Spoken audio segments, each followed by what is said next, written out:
Hello, everyone. Thank you for joining us today for our health promotion open house. I am Eric Brab. I'm the Assistant Director of Recruitment Admissions for the College of Public Health. We are joined by two of our faculty from our health promotion department today as well. Dr. Sayu Mishu, our Director of PhD Program in Academic Development, and Dr. Shelley Strong, our MPH and DRPH Program Director. So we're today we just plan on we're giving you some information about the health promotion department, the programs, admissions requirements, some general information. And then there will be plenty of time to open it up for questions and answers at the end as well. So for now, I am going to go ahead and turn it over to Dr. Shelley Strong to talk to you a little bit about the health promotion department. Thanks, Eric. Hi, everyone. I'm Shelley. We can go ahead and change the slide there. Just kind of wanted to take a minute to talk to you about our program and who we are. And there's a lot of information that you're going to get today about the specifics related to the different degree programs that we offer and the area of focus. But ultimately, you see here a lot of us kind of coming together and working together. We do cover a large variety of areas of interest. However, we really like to collaborate. We really like to bring multiple perspectives in, and our faculty as a whole is pretty diverse in terms of their area of focus and also just in the work that we do. We can go ahead and change the slide. We also like to have a good time. We like to get to know you and your interests and what it is that you want to do in the world of public health. And we're committed to getting you to that point in a highly personalized way. And then we celebrate the wins. We also take some of our holidays quite seriously. Yeah, as you can see there. Slide. Um, we also like to partner with our students in terms of our research development. And we encourage you to do the same. So we do have a lot of opportunities for building those skills and building rapport and networking. So you'll see that there are a lot of us working together directly with students on different research initiatives. And yeah, just building relationships. A lot of what we do is relationships, whether that's within the community, whether that's within the department, whether that's between departments and other offices or departments on campus. There's a lot of relational aspects to what we specifically do in health promotion. Slide. So these are the programs that we offer. There's a PhD in health promotion and disease prevention research. There's a DRPH in maternal and child health. We have two concentrations for an MPH, health promotion and maternal and child health. And then we also have a graduate certificate in maternal and child health. So if you have any questions about any of those, we can talk to, or we can speak to any of those questions today.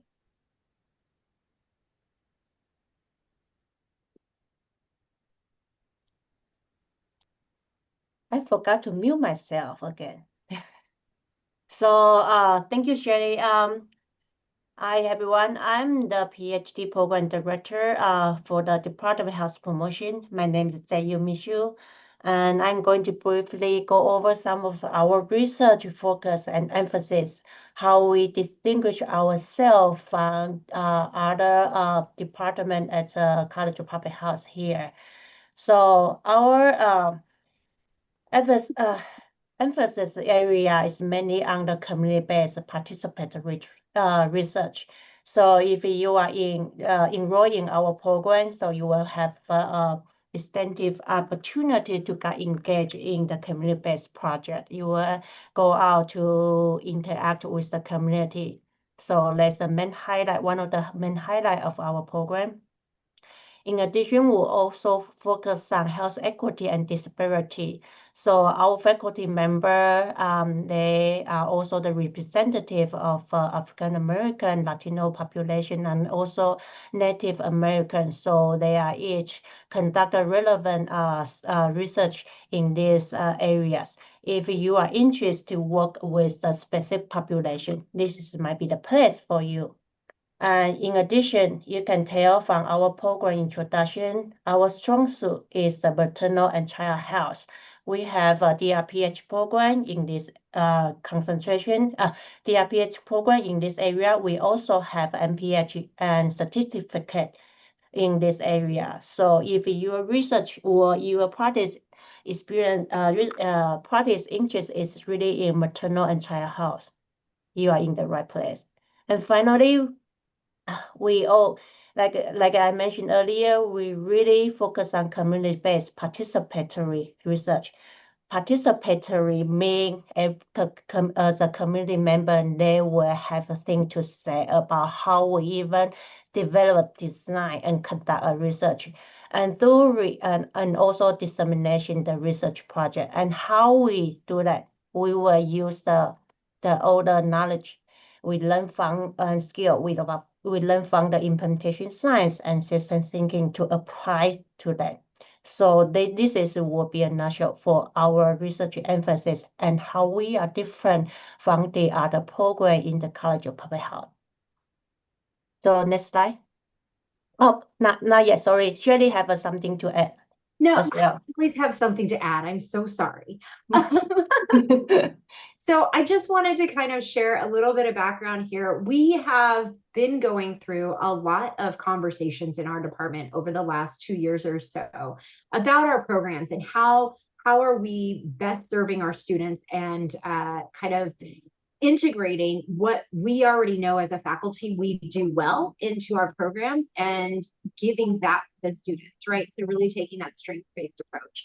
And I just want to echo what Sayu was saying about some of these areas of research. One of the things that all of our faculty agree on is that community engagement and community-driven work is extremely important for us in our department. And that is something that we all have in common, as well as this idea of equity. So again, just kind of highlighting, you know, who we are, as well as kind of what we offer. Okay. Okay, and then going forward, so we'll start getting into the programs in a little more detail. And talk a little bit about mission requirements, things of that nature. So starting with our PhD in health promotion, disease prevention research is an on-campus program. PhD program is typically a funded program. Offer of admissions to the program typically is accompanied with offer of assistantship. It's going to cover tuition, majority of fees, student health benefits, pay a monthly stipend. Average completion time for a PhD program, around 4 to 5 years. You do have up to 7 years to complete the program. So if you need to go at a little bit of a slower pace or take some extra time on your dissertation, you do have up to 7 years to complete, but average is around 4 to 5 years. 60 credit hours, 40 credit hours of coursework, 12 towards the dissertation, and then graduation requirements for the program, comprehensive exam, proposal for oral defense, and then your dissertation in oral defense. And then going into the DRPH program, Doctor of Public Health Practice, with the concentration in maternal and child health. The DRPH program is a 100% online program with no on-campus requirement for the program. Online classes are asynchronous, so not a set time that you have to log into live lecture. Any lectures, things of that nature are pre-recorded, so you can view those at your convenience. DRPH program does not come with an assistantship like the PhD program. It is federal financial aid eligible. There is scholarship availability for the DRPH as well once a student is accepted into the program. typically have access to our scholarship application about a week later to complete. Scholarships are awarded on a competitive basis. Last year, with all of our programs in the College of Public Health, we issued about 95 scholarships totaling just under $900,000. So scholarship availability is there. Average completion time for Doctor of Public Health around 3-4 years, probably closer to the 4-year mark. Like the PhD program, you do have up to 7 years to complete. So there a lot of flexibility there to go on a part-time basis. 54 credit hour program, graduation requirements, digital portfolio, practicum based on 300 hours of work, practice-based dissertation, and oral defense. The practicum can be split over multiple semesters if needed, and both the practicum and practice-based dissertation can be coordinated where you are working. Some students decide to do it where they're working. Some students want to keep it separate, and if you don't want to coordinate it where you're working, we can help set you up with a partner organization in your area. Looking at the Master of Public Health program, the MPH program can be done either on campus or online, with concentrations in both health promotion, maternal child health. MPH program, there's scholarship availability. Student worker positions can be applied for, federal financial aid eligible. So with scholarships, like I mentioned with the DRPH, about a week after being admitted, you'll be able to fill out our scholarship application. Student worker positions are applied for much like applying for a job. They're typically posted around July 1st each year for admitted students to be able to apply. Average completion time for the MPH, 2 to 3 years. Average 2-year program if you go full time. Average completion time on a part-time basis is around 3, and you do have up to 5 years to complete if you need to extend it out and go at a slower pace. 42 credit hour program. Graduation requirements are going to include applied practice experience, where we help set you up with a partner organization in your area to help gain practical hands-on public health experience, and then your capstone. And then your certificate in maternal and child health can be done on campus or online. There's scholarship and federal financial aid availability that can be applied for that as well. Average completion time 1 year, because it's a 12 credit hour program, so 4 classes in the program. And the certificate, all 4 classes in the certificate program are directly transferable to the MPH program. As long as you get a B or higher in the classes and you transfer them within 5 years of completion, they can be brought into the MPH. So overall admission requirements for our programs, all of our programs go through SOFAS. So we don't have a supplemental application that has to be done directly through us. So everything goes through SOFAS, requires official transcripts from all prior schools. Any non-US transcripts do need a World Education Service evaluation, a WES evaluation for third-party equivalency. GRE is optional for our programs. It is not required. Typically, the only time, for example, like with the MPH program, we even recommend the GRE is if someone is coming in with below a 3.0 GPA to help strengthen the application, but it is completely optional. All the programs are going to require a personal statement. For example, MPH program, 1 page on why MPH and why specifically that concentration, why health promotion, why maternal and child health, career objectives, and then a self-assessment of why you feel you are ready for graduate level coursework. Your PhD personal statement is going to go into more detail on your research interests. Why UNMC? It's typically recommended that with your research interest, you can point to a couple faculty members that match up with your research interests to kind of help with that matching process. personal statement with the DRPH. Applying for the DRPH, when you go into the application, there's going to be detailed instructions on that personal statement for the DRPH. There's 4 to 5 questions, areas that they want to see covered. It'll tell you in not more than 1,500 words. So you just want to make sure that you are addressing each one of those questions in that DRPH personal statement. English proficiency scores for anyone whose primary language is not English, or if they don't have a previous degree from either a U.S. institution or from a country whose only official language is English. So when we're looking at the possible waiver for English proficiency, it doesn't go by the medium of instruction of the institution. It goes by where the institution is located and what the official language of that country is. So if you do have questions on whether or not you need to do an English proficiency exam, just reach out to us in admissions. We can verify that for you. And then all the programs require 3 letters of recommendation, except for the certificate, which only requires 2. So letters of recommendation are going to be folks who can speak to your ability to be successful in a graduate level program. When you're talking to your recommenders, because they could be from academic or professional sources, especially if you're getting from professional sources, you want to have a conversation with them because a lot of them are used to writing a letter of recommendation for employment and not for higher education, which is going to be completely different. So you don't want to have them submit a letter of recommendation where they're saying you have these great customer service skills, these soft skills, things of that nature.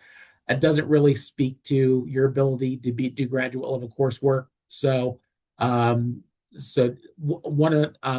you're having a conversation with them, the more that they understand why you feel you're ready for a program and why you want to do the program, that can help them write your letter of recommendation.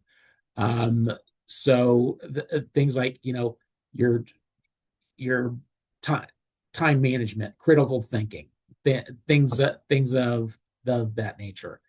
And then the DRPH program does require minimum of 3 years of relevant public health practice experience related to maternal and child health. So that is one of the main qualifying factors for that program as well. And then what I have highlighted here is our application deadlines for the various programs. So our PhD application deadline for fall admissions is April 1st. DRPH is February 1. MPH admits in both spring and fall. Spring, October 1st. So obviously the current spring term is getting ready to start in a month. That one is already closed. But for fall, we have a priority deadline of February 15th for scholarship consideration. Final international application deadline, April 1st. And then final application deadline for domestic and online, June 1st. And then our certificate in maternal child health admits every fall. And that application deadline is July 1. So what I have here, this is our direct contact information, admissions, our email, that phone number comes directly to me and our website. So that way you can feel free to reach out at any time with questions. We set up one-on-one meetings with our students all the time, especially if you have application questions. Admissions office, we are your advocates. So basically, we want to make sure that you're putting your best foot forward on your application because we want you judged on your merit and not because you did something wrong on the application and didn't submit something correctly. So never be afraid to reach out to us with any questions. And then from here, I will open it up for any questions that you guys have for myself, for our faculty, anything about the department, UNMC, or the programs. So you can feel free to whatever you're comfortable with. You can either unmute and ask your question. You can put it in the chat, and we're more than happy to help. Eric, can you unshare the screen so that we can see everyone? Yep. So we also have a student, our PhD student representative here, Philip. So while everyone is thinking of their question, maybe Philip can say a few words about his own experience in our program so far. Philip is already a PhD candidate in our program, and he is doing extremely well. And you can see earlier one of the photo is is about Philip, who was doing a poster presentation in this year's American Public Health Association annual conference. So Philip, is it your time to share some of your experience? Thank you, Dr. Mishud. And hello, everyone. Just as Dr. Mishud had rightly said, my name is Philip Abutu. I'm currently a third year PhD candidate at the University of Nebraska Medical Center. And I would like to say that the journey has been incredibly smooth. And one of the things that really helped me in my journey is that I was able to seek support from mentors and also lean on my peers. So I would say that at the College of Public Health, you always have support available for you. You always have mentorship. You always have people to really, help you in areas of need. And I would not be here and say the journey has been very smooth. The journey has actually challenged me. It has stretched my thinking. And sometimes you realize that the journey tests your confidence, especially when I was taking my comprehensive exam. But trust me, recently I was just reflecting on everything and I realized that regardless of all this, I never knew my growth was actually, it was during those challenges that I found my growth. So again, I just want to emphasize that coming into the College of Public Health, always learn to seek support, especially from your peers and from your mentors. You are coming in not just as a student, but as a scholar and a change maker. Thank you. It's really well said, and I almost in tears. We're grateful for you, Philip. Yeah. So thank you, Philip. And I think we have one of the questions, so maybe Eric can take over. It's Yeah. more on the admission. Yep. So, question in the chat for fall applications for the MPH program. Is there a predicted time frame that we would hear back from admissions? Yes. So for our fall admissions, we start doing fall admission reviews middle towards end of January. And then once we start the reviews, they're done on a rolling basis. Once your application is forwarded for review, typically 3 to 4 weeks is what we say the expected turnaround time. A lot of times it's quicker. It just all depends on how many applications we have in review at that time. But typically you'll get a confirmation when it's forwarded that'll say you'll hear back within 4 weeks after your review begins. Let's see. I've applied on Sophos for PhD and promotion, but WES evaluation is taking some extra time. Can this impact my application, or is there any other way I can submit my transcript? Great question. And I will say, I know the WES evaluation does take some time, and I know that can be frustrating. What I can say is, like the same way with I just mentioned with the MPH program, our fall reviews don't start until after the first of the year. So we still do have plenty of time with that. And the final deadline for the PhD program is not till April 1st. So we have plenty of time to get the WES evaluation. If it seems to be taking a very long time, what you can always do is reach out to me directly with your WES reference ID. And I can reach out to our regional liaison at WES to see if I can get a better time frame and see if there's anything I can do to possibly possibly expedited as well. Um, so, so depending on how long it's been, because I know they publish once they have all the documents accepted, it should take they're publishing, it should take around 13 business days. I will say it's been probably taking a month to a month and a half from what I've seen for the evaluations to be complete. So if you're beyond that time frame, reach out to me with your West reference number and I can follow up on it for you. Do you review PhD applications on a rolling basis or after the final deadline? Um, it- so, I Dr. think I Mashu, can take over. I can let I, you address that one. yeah, I can answer this. Yes, sometimes we do have a few circumstances we review the application after deadline, and those instances student already have a reach out to the potential advisor or faculty sponsor. And then the faculty sponsor have agreed to take on the student. Sometimes the process take a while, so they need to get everything in one place, and even after the deadline. So yes, that happened before, but like I say, they only if you already have a reach out to the faculty sponsor and then they agree to take you on. So we will review those cases. And otherwise, you need to follow the standard deadline for the application. And I think a similar issue from the Apple, if I pronounce your name correctly, one of the other question from you is, do you recommend reach out to the potential professor or faculty? Yes, you can reach out. And in our online admission requirement, by the way, we are changing that. So we stating that you need to identify a faculty sponsor before you submit the application. And now recently we have been loosen the requirement.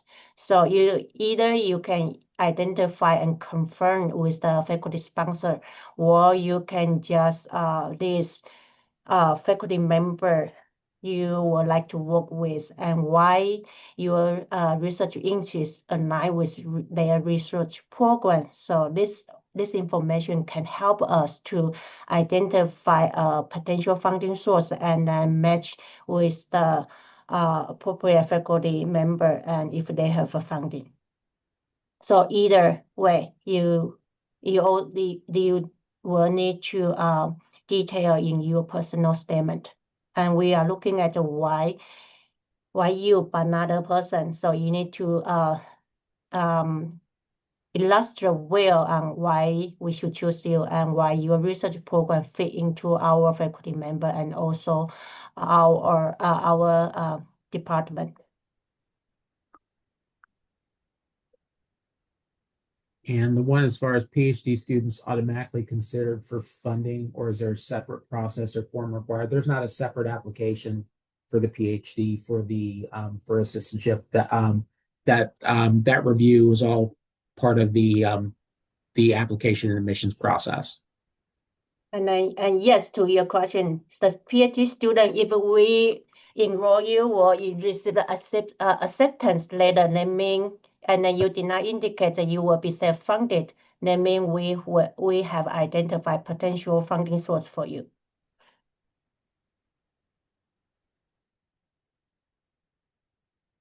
And I see, let's see, Lydia, you have your hand up. Oh, I had put a message in the chat about asking a question. Oh yeah, go right ahead. So I'm Ful Shen. I'm here in Lincoln, Nebraska, and I've been like interning and volunteer shadowing with the Lincoln Lancaster County Health Department. I learned that there's a dual degree program with the MPH and then a master's social work with UNO, so I've been kind of looking into that option a bit more as well. And yeah, just at the health department, kind of seeing like what area interests me more, and I think I've kind of settled on specifically working with like immigrant and refugee populations in Nebraska, especially since this is a place where a lot of refugees are resettled specifically. And so um, I was interested to know if there's work being done with those specific populations and kind of how the department approaches that kind of research or those programs, or like, I guess also what careers are um, in that area specifically. Yeah, so we actually have had a lot of students that are interested in the same area of work with refugee populations. We do have some faculty members that have experiences with some of that work and have guided some of those projects. I wouldn't say that there is like a concrete research agenda that we have. They're more project specific that pop up as students and faculty find opportunities and locate interests. Um, so that is something that has that we have done, and we do have faculty that are experienced in that area of work. In terms of your question about careers or job opportunities, can you talk to me a little bit more? Are you talking about with an MPH in general? Uh, I mean, I guess specifically within the area of working with immigrant and refugee populations. And then if I could tack another question onto that, Sure. I did get the chance to visit the campus like earlier this year and meet, I think it was Eric and Mhm. Kimberly. So, um, yeah, I believe I remember one of you mentioning that there's like career coaching or something that's available once students are accepted. So like what kind of opportunities are there for, I guess, finding employment leading up to like starting a master's program in the maybe Omaha area as well? So kind of a different question, but that's also on my mind, I suppose. That's great. That's great. So happy to answer. We have a career services director who does an absolutely amazing job. And one of the cool things that happens in the MPH program specifically is that as part of your core curriculum, you have to take, regardless of what concentration you're in, you have to take a leadership and advocacy course. And one of the requirements in that course is to meet with our career services director. So you have access to her as a student at whatever point you choose, but also you do have to meet with her as part of that course requirement. So she is really wonderful about really meeting different people where they're at, because we do have such a variety of students in terms of career progression and just phases of life. So we have some students that are coming directly from undergrad into their master's program. We have some students who are mid-level career professionals that are coming back to further their education, but they've already been working in the field for a while. And then we also have people, who aren't really determined, they're not in the field yet. Maybe they have some work experience in other areas or adjacent work to public health, and they're kind of trying to find their way. So there's a lot of variability. So she doesn't have like a set, this is what I do. She is extremely good at meeting students where they're at. And I have seen her do everything from resume and CV review to connect students to opportunities for, or excuse me, resources for finding and locating jobs, to actually talking through like, hey, what might be some career paths or possible career paths that fit with your particular strengths and your interests and your skill set. So she is just really good at all of those things. And essentially, she's extremely accessible too, in terms of scheduling and stuff like that. I know she's met with students at, in times that accommodate their schedules. So that's really our main resource. There is also an alumni group that is quite active. And I know a lot of networking goes on through them in terms of career opportunities, things like that. I also know faculty have also helped connect students with potential career opportunities. And then also your apex, and possibly something that you do for capstone if that's done with an organization. Those are also things that sometimes will lead to more permanent positions. So in terms of career services, that's kind of what we do. Does that help? Yes, I appreciate all your answers to my questions. Thank you. Yeah, you will be assigned a faculty mentor also as an MPH student. And these are also some questions that you could talk to your faculty mentor. Any person that you take a course with, an instructor, you can also reach out to them and say, hey, I'm really interested in this, because you'll probably learn a little bit about them. And if there's something that you see in their CV that you're like, I want to do that, or I want to know more about that, you can also reach out to them.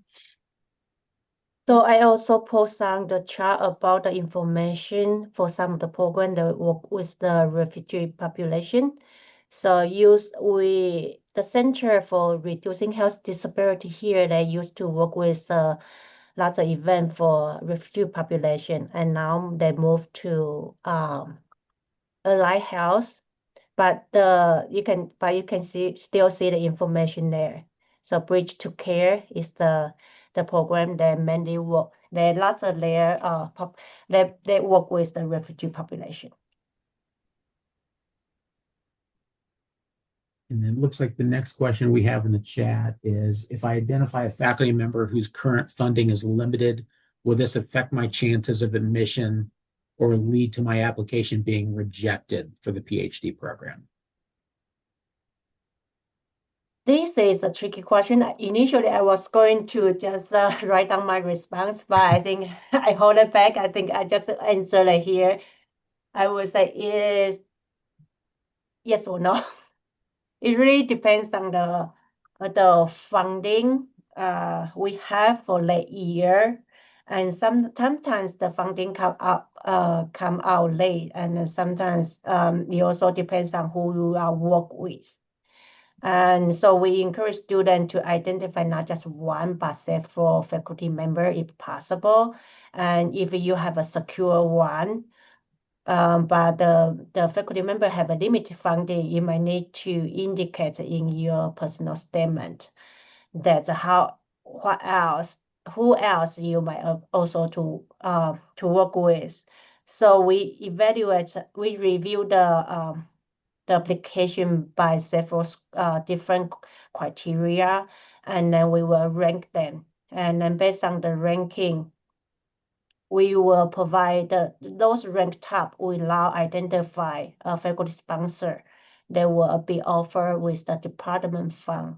And department fund is limited, so that's the reason we encourage individual who, if they can secure a faculty sponsor, that'd be great. Otherwise, if your application need to have its own merit and stand out.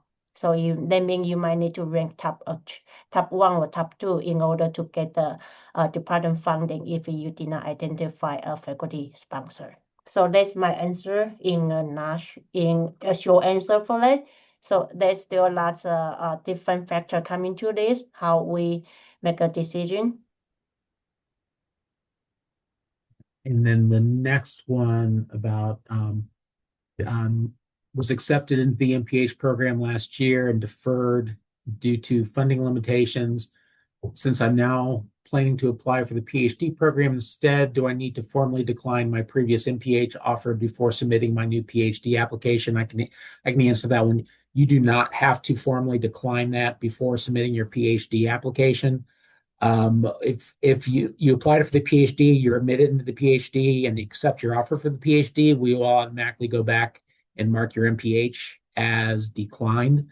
What I would probably recommend is you just keep it open for now, because if you're not admitted into the PhD program, having not declined that offer, you would still have the opportunity, if you wanted to then still move forward with the MPH, to do that.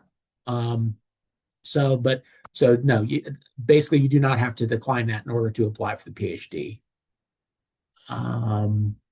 let's see, and then let's see, getting a department sponsor advisor is a prerequisite for the application, and that has been hard. I have sent a few request emails, but haven't received any response. Well, just to clarify that having to get having to you don't have to secure the sponsorship during the application process. Bare minimum, if you can mention the faculty members in your personal statement who match your research interests, because a lot of times the reason we don't require you to secure that up front, because a lot of times during that application process, we don't have the funding known yet. We may know funding is coming, but know exactly where that's allocated. So you do not have to secure that in the application process. Just list out those faculty members that match your research interest, and basically being able to highlight why that matches up to your research interest. And then who would be the best person to speak to if I'm debating between two concentrations? I'm intending to apply for the MPH MSW to go into medical social work, specifically palliative care. If I mispronounce that, I apologize. And am not sure which would be more in line with that career goal. As far as talking about the different concentrations, first step is just reach out to myself in admissions. We'll talk through it. I actually responded to that directly. Sorry. Oh, go ahead. Oh, I'm sorry. No, it's okay. I didn't scroll down far enough yet. No worries. No worries. Yeah. So no, yep. Shelley already addressed that one. Let's see. Is there any other questions I'm missing? So I want to clarify the faculty sponsor. I think for people who are interested in applying for our PhD program, this is the main question people usually ask. So they have been sent out several email and then to potential faculty member, but never got a response. And then Eric just might have already answered some of the question why they did not respond, because the faculty member are not sure if they currently have funding or not, because funding might come out late and they are running out of money. They are still applying for the new funding. And then, we also have a funding crisis this year. So everything is up in the air. So the faculty member are most of them are hesitating to respond back to the student. If you are one of them, don't be frustrated. So we will still encourage students try to reach out, because some students really have a good relationship start early through this process. And if you did not receive the response, no worries, still list several faculty member in your personal statement, and then how your research interests and potential research direction align with their research program.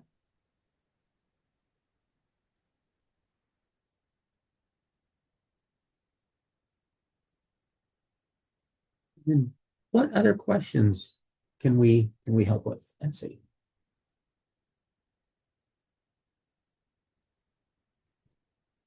Let's see. The application deadline for the PhD program is April 1st. Could you please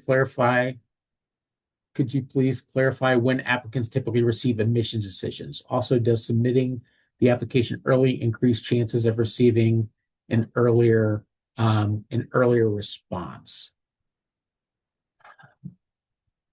And then Dr. Michie, for the PhD program, when your committee is kind of reviewing the when we assign those, are you guys typically reviewing them all at once towards the application deadline, or is that kind of the way you're doing it? It depends on the application volume. If we receive a whole bunch, like 10, we already have a 10, I think we will review it right away, and especially those. Because I can just provide overview how we review how the review process looks like. So I will first review your personal statement.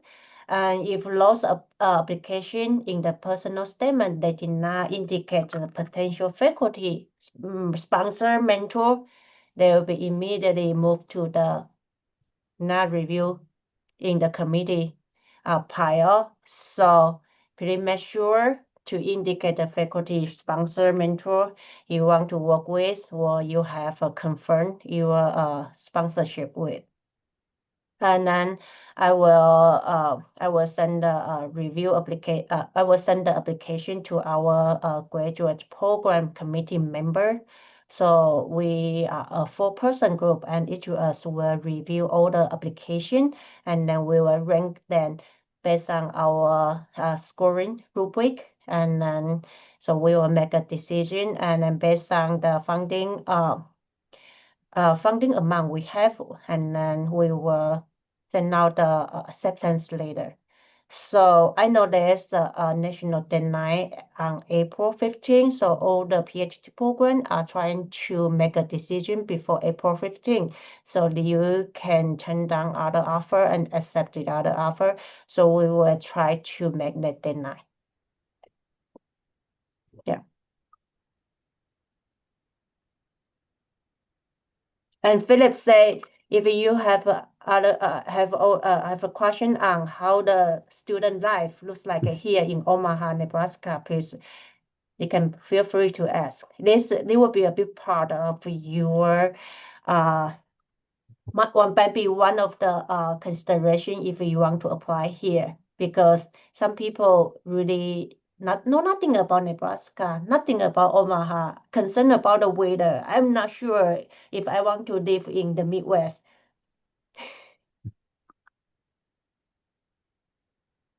Yeah.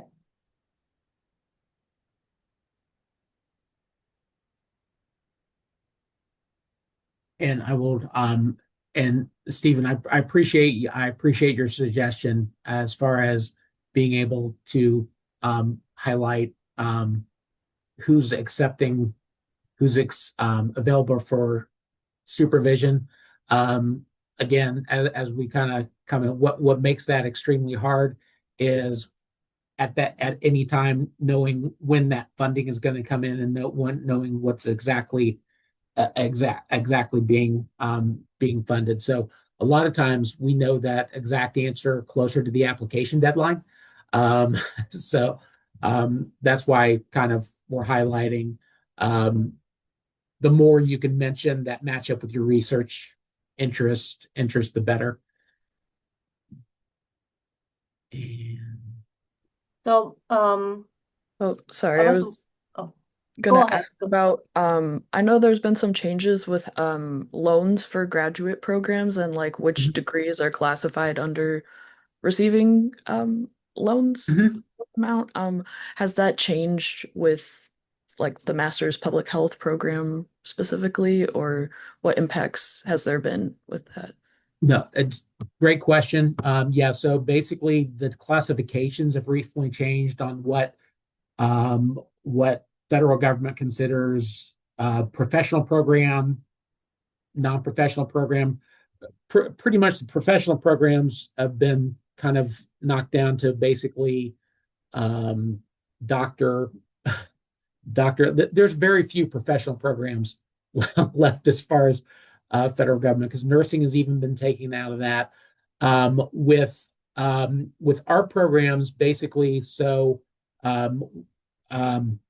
not being a professional program, what that means for federal, the major effect is for if you're taking out student loans for federal financial aid. So aggregate limit for non-professional programs for graduate student loans is like $100,000 aggregate lifetime. Our tuition is well below that aggregate limit. Like, for example, our Master of Public Health program, if you're doing if you're say doing the online program, because we don't charge out-of-state tuition for online, total cost for that program with tuition and fees is right around $32,000. So well below the aggregate. Non-residential NPH, if you're doing it on campus, with tuition and fees, I think comes to like between 50 and 55,000. So with us, we're not expecting a major impact as far as federal financial aid with us. Degrees that would be impacted, possibly is so we have different dual degrees with our dental school. So with dentistry and the MPH, dental school is very expensive, and they're probably going to have a hard time with aggregate with dental school, let alone adding an MPH. So that's where we're seeing the major impact. But for us, just all of our standalone programs, we're not seeing much impact because we're based on our tuition, we're well below national average, which we should be able to stay within that aggregate. Students that may run into problems is students that say have done multiple master's degrees. They've already got a master's degree in this and used so much money here. Now they're going for another one, because I've seen students coming for their third master's. Depending on what they've used in the past, they can run into issues there. But for the most part, we're not expecting much issues on our side. Okay, and if I could just ask one more question on that. I Sure. think someone else also mentioned the master's social work, master's public health dual degree. Mhm. Like, I guess, does it make more sense financially? Because I think, to do both of Mhm. those degrees in the dual degree program, I think it mentioned something about like achieving both of those degrees in less time than it be doing them separately. So does that kind of overlap also apply to like the finances of those dual degree programs? Yeah. So, I mean, yeah, main advantage to the dual degree is being able to, because for example, for MSW, MPH, if you do each program separately, they're going full time. They're like two-year programs. Combining, you could get it done in as quick as 3 years. I will say it also depends going into the dual degree. As far as the time to completion on it is going to mainly depend on what your bachelor's degree is in, because this Master of Social Work is through University of Nebraska Omaha. They have an advanced standing program and a foundational program. The advanced standing program, for anyone who is coming in with a bachelor's of social work, they can get into the advanced standing program, which is about 20 credit hours less than the foundational program. If someone doesn't have a bachelor's of social work, there are about 20 credit hours worth of courses at UNO that they have them take foundational social work classes that go into that program. So what you're looking at, dual degree, if you have a bachelor's of social work, about a 3-year program. If you don't have a bachelor's of social work, about a 4-year program. Still with cost, even with doing the MSW and MPH, even if you have to do the foundational, if you haven't taken out any graduate level student loans in the past, you should still be able to complete that dual degree in under the aggregate limit that is put forth by the federal government right now. So, but yeah, the main advantage of the program is you're going to have 2 separate master's degrees. You're going to have 2 credentials when you're done. You're not going to have a degree that just says, I have a dual degree in this.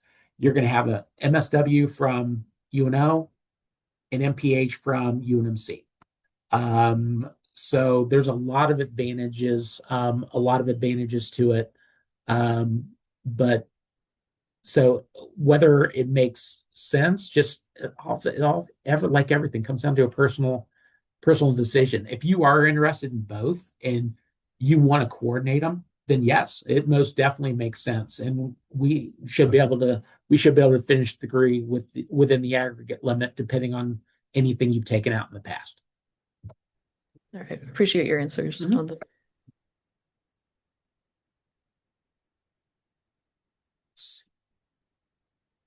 And are there any questions that I have missed in the chat? Or any other questions that anybody has at all?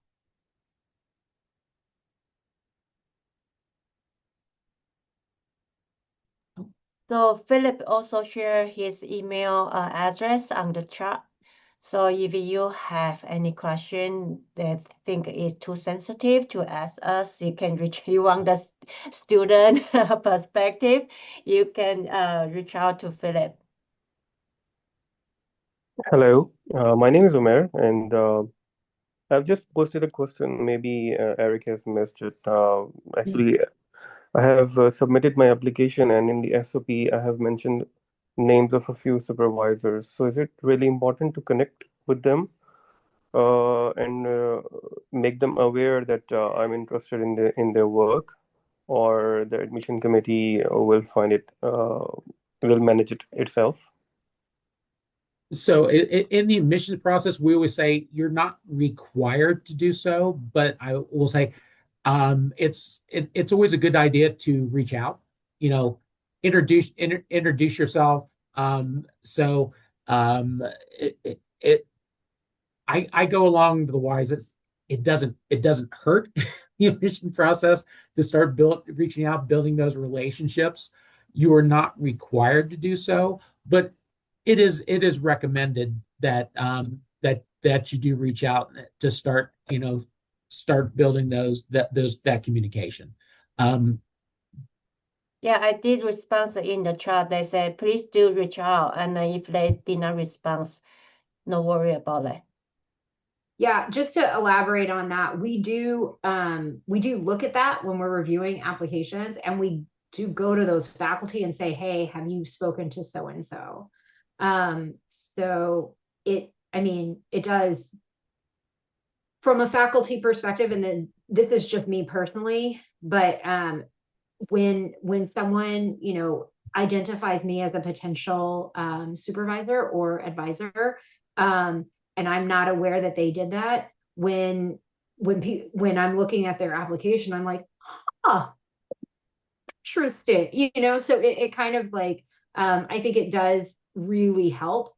And while Eric is saying it's not required, I'm going to strongly encourage you to reach out to us and have a conversation with us.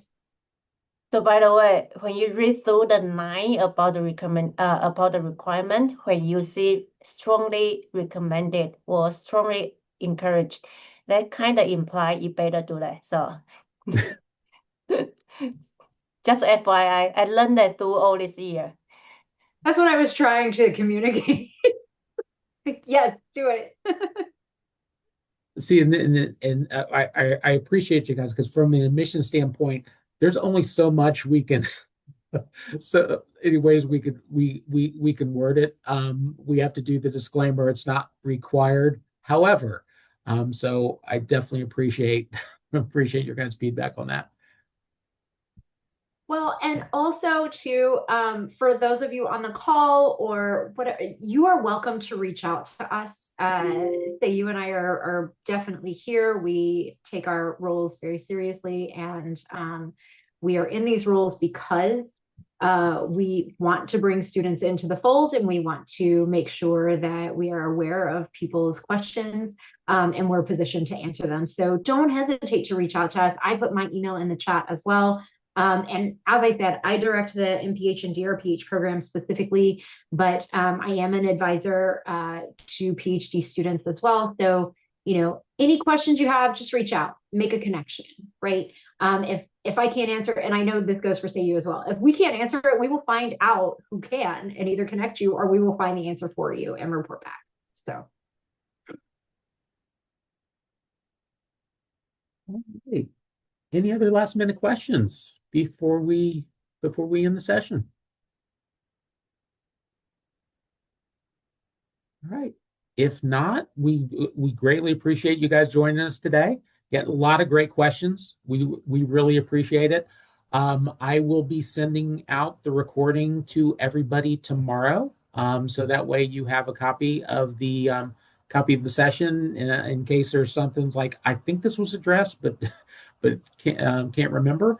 And then in the meantime, please don't hesitate to reach out with any questions that you have. We're all here to help. So again, thank you for joining us, and hope you guys have a great rest of the day. Thank you, everyone. Thank you.